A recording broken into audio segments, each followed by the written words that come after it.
وخلينا ندخل الحين دكتور إلى المسألة الأهم اللي يمكن ينتظرونها كثير من المشاهدين والمستمعين اللي نفتحها، واللي أنا أعبر عنها وأسميها بصيدلية الجدات أو صيدلية الأمهات اللي نتوارثها جيل عن جيل.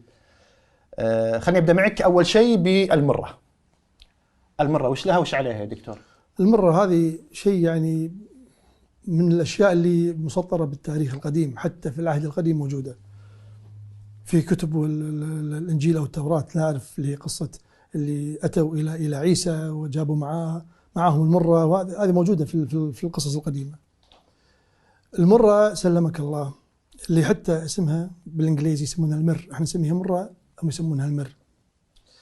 طبعا هذه فيها زيت طيار، قوة الشفائية عالية جدا. هي فيها مفعول مضاد للبكتيريا ومضاد للالتهابات ومسكن الآلام. على سبيل المثال التهابات اللثة ما في أفضل من المضمضة بمنقوع المرة. ينقعها إلى مدة كم؟ أنت مجرد ما تحركها في موية دافية تذوب صح؟ ماشي.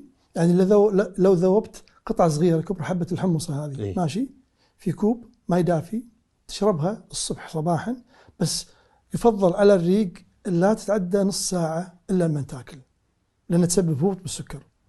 عجيب. أي فأنت تاكل لا تشربها، اشربها على الريق لكن بعد نص ساعة نعم افطر. نعم. عط مجال أنها تروح على معدة خالية وتسرب فتعطي المفعول المطلوب.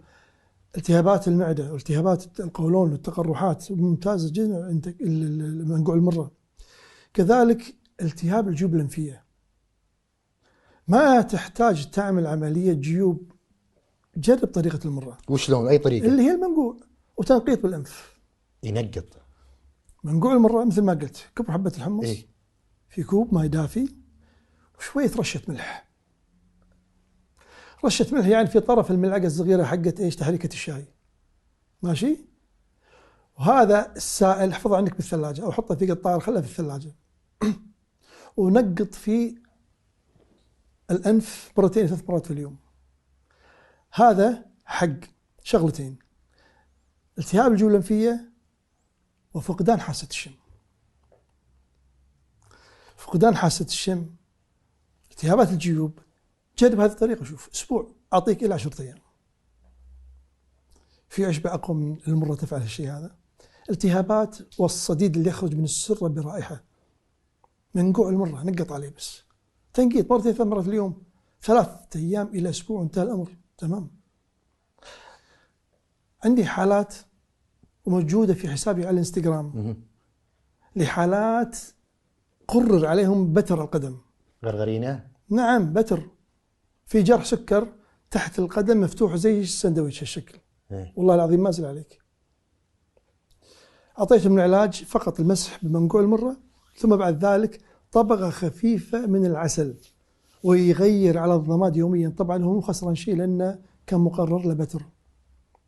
حطيت الصور 3 صور، صورة أول ما جاني، صورة أثناء العلاج، وصورة بعد 2 شهرين من العلاج. تشوف اللي مفتوح مشطور كذا كيف وصل بالنهاية العلاج. التأم بس صار. كان لي لقاء قريب وذكرت هذه القصة على الهواء، وإذا بي بنت هذا الرجل ترسل لي رسالة: الله يجزاك خير إنك أنت لازلت تذكرني، أنا بنت فلان وأبشرك إن أبي بصحة جيدة. مضاد للالتهابات، سكر الجرح مرة واحدة. المرة أولا قضت على الالتهاب اللي صار والرائحة والعفن، ثم بعد ذلك بدأت الدماء تمشي تدب في العروق. قلت له حذرته، قلت له راح تشعر بالألم، لأن راح تبدأ الحياة تدب معاك. الآن الأعصاب عندك أنت شوية رايحة منتهية، راح تصحى معاك وراح تشعر بالألم، بس تحمل. فأصبح يأخذ مسكنات فقط للألم. سبحان الله، وسكر الجرح معاه مع أنه شايب 70 سنة عمره. وأنت تتكلم بس عن هالمنقوع، منقوع المرة، وبعدها دهن بطبقة خفيفة من العسل. وهذه أي عسل؟ هو عسل المنوكة تركيز 18 UMF تركيز 18 ماشي، أو عسل سدر.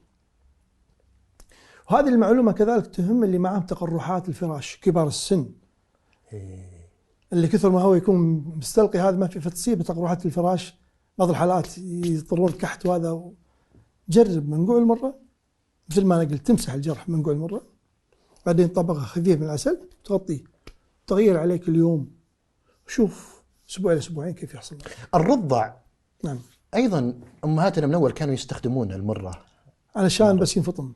بس هذه مسكين.